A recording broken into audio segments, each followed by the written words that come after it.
China practices the system of people's congresses. This fundamental political system is about allowing the people to run the country. According to China's constitution, all state powers in China belong to the people. And the elections of people's deputies has two distinct features. One is that the Chinese citizens' right to elect is most broad-based. According to the Constitution, all Chinese citizens at above the age of 18 have the right to elect and to be elected, except those deprived of political rights in accordance with the law. Now the elections for the people's deputies at the county and the township levels are underway. More than 1 billion voters participated in the elections, and this is the most vivid practice of China's whole process people's democracy and the largest democratic election in the world.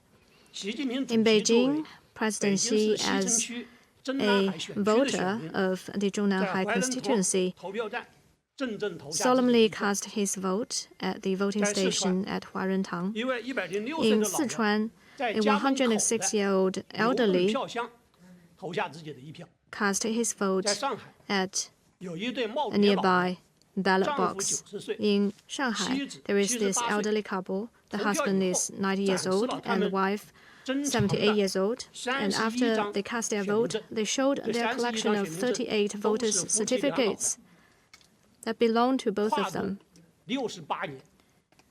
which span a period of 68 years. And the oldest one belonged to the husband, which dates back to 1953, when the new China held its first election of people's deputies. Second, China's deputies of people's congresses are most representative. We have 5 levels of people's congresses, from the national level to the county level.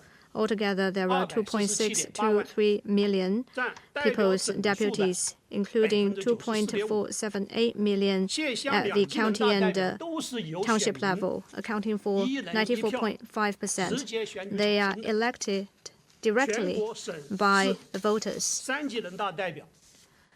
And deputies at the national, provincial, and municipal level are elected indirectly by those deputies at the lower level.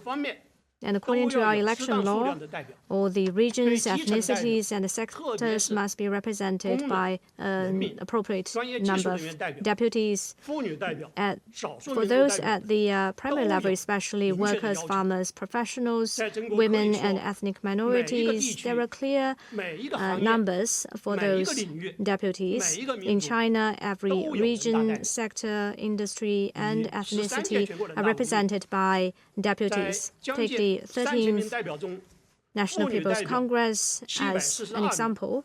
There are 742 women deputies, accounting for 24.9% of the total, 468 workers and farmers deputies, accounting for 15.7%, including 45 migrant workers.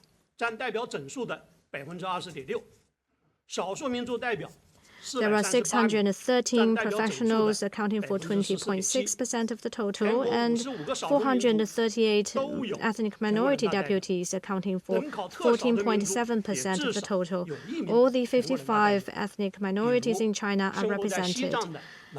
Even those with a very small population would have at least one deputy. For example, the Menba ethnic group in Tibet, which only has a population of 10,000. It also has one deputy, which is a woman, an elementary school teacher.